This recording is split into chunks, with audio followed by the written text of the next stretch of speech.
ایک ایسا حکمران جس کی سلطنت 22 لاکھ مربع میل تک پھیلی ہوئی تھی، لیکن اس کے باوجود اس حکمران کا اعلان تھا، اگر فرات کے کنارے کتا بھی بھوک سے مر جائے تو میں اس کا جواب دے ہوں۔ ایک ایسا حکمران جس کا نہ کوئی تخت تھا نہ کوئی محل، وہ عام لوگوں کی طرح سر کے نیچے اینٹ رکھ کر زمین پر آرام کر لیتا تھا۔ ایک ایسا حکمران جو خود راتوں کو اٹھ کر گلیوں اور بازاروں کے چکر لگا کر اپنی رعایا کی خبر گیری کرتا تھا۔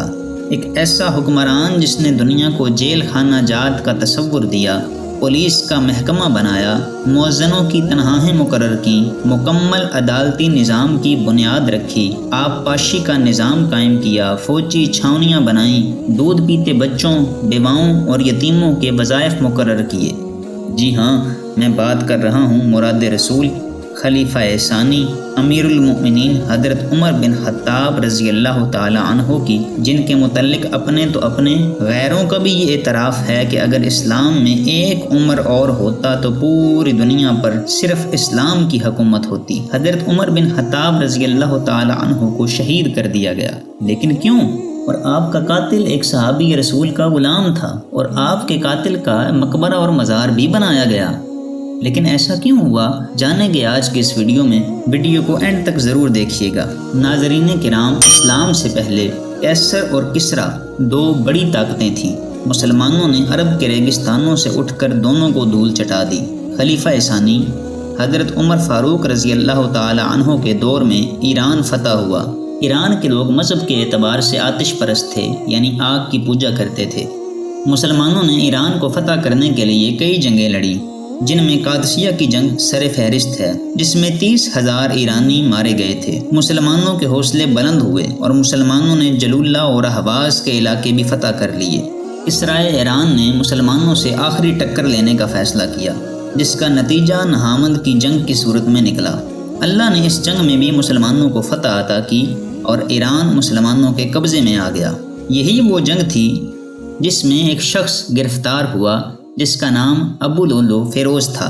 گرفتاری کے وقت اس نے اور اس کے چند ساتھیوں نے مسلمانوں سے شکست کا بدلہ لینے کی قسم کھائی تھی۔ اسے قیدیوں کے ساتھ مدینہ لایا گیا اور یہ مشہور صحابی رسول حضرت مغیرہ بن شعبہ کا غلام بنا۔ یہ شخص بڑھئی، نقاش اور دہار جیسے پیشوں میں مہارت رکھتا تھا۔ ایک دن خلیفہ ثانی حضرت عمر فاروق رضی اللہ تعالی عنہ بازار میں گشت کر رہے تھے۔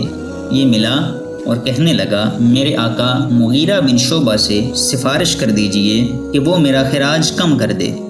پوچھا، کیا کرتے ہو؟ کہنے لگا، بڑھئی ہوں، نقاش ہوں، لوہار ہوں۔ کہا، تم تو کئی کام کرتے ہو، اس لیے تمہارا خراج زیادہ نہیں ہے۔ اسے یہ بات اچھی نہ لگی۔ اسے اس بات کا غصہ تھا کہ امیر المؤمنین نے اس کی سفارش نہ کی۔ حضرت عمر نے اس سے پوچھا کہ تم کہتے ہو کہ میں ایک ایسی پن چکی بنا سکتا ہوں جو ہوا کے زور پہ آٹا پیس دے۔ اس نے کہا، جی ہاں، میں یہ کام کر سکتا ہوں۔ فرمایا، میرے لیے ایک ایسی چکی بنا دو۔ وہ بولا، اگر میں زندہ رہا تو آپ کے لیے ایک ایسی چکی بناؤں گا جس کا مشرق اور مغرب میں چرچا ہوگا۔ فیروز کے دل میں پہلے ہی بغض تھا۔ اس نے اپنے اس ناپاک ارادے کی تکمیل کے لیے ہرمزان کو ساتھ ملانے کی کوشش کی۔ ہرمزان بھی ایران کی حکومت کے ماتحت احواز اور فارس کے علاقے کا حکمران تھا۔ مسلمانوں نے جب یہ علاقہ فتح کیا تو اسے گرفتار کر کے مدینہ لایا گیا اور یہ مسلمانوں کے اچھے سلوک سے متاثر ہو کر مسلمان ہو گیا۔ فیروز نے ہرمزان کو بھی برگلا کر اپنے ساتھ شامل کرنے کی کوشش کی، مگر وہ اس کی باتوں میں نہ آیا۔ 26 ذی الحج 23 ہجری صبح کے وقت حضرت عمر فاروق رضی اللہ تعالیٰ عنہ نماز کے لیے نکلے۔ مصلی امامت پر آ کر تکبیر کہہ کر جیسے ہی نماز شروع کی تو ابو لولو فیروز نے صف میں سے نکل کر زہر آلود خنجر سے آپ پر حملہ کیا، جو جان لیوا ثابت ہوا، اور 3 دن بعد یکم محرم کو آپ کی وفات ہو گئی۔ انا للہ و انا الیہ راجعون۔ ابو لولو فیروز کو حضرت عمر کے قصاص میں قتل کر دیا گیا، جبکہ ایک روایت میں ہے کہ اس نے خودکشی کر لی۔ چونکہ اس نے حضرت عمر کو شہید کر کے ایران کی شکست کا بدلہ لیا تھا، اس لیے ایران والوں نے اس کا مزار بنا دیا، جو کہ ایران کے علاقے کاشان میں واقع ہے۔ یہ ایک شاہانہ عمارت ہے۔ روایات یہ کہتی ہیں کہ ابولولو فیروز نے وہاں خودکشی کر لی تھی یا اسے قصاص کے طور پہ قتل کر دیا گیا تھا۔ اس زمانے میں مدینہ سے ایران اس کی لاش کو منتقل کرنا ممکن نہیں تھا، اس لیے کہا جاتا ہے کہ یہ ایک علامتی مزار ہے۔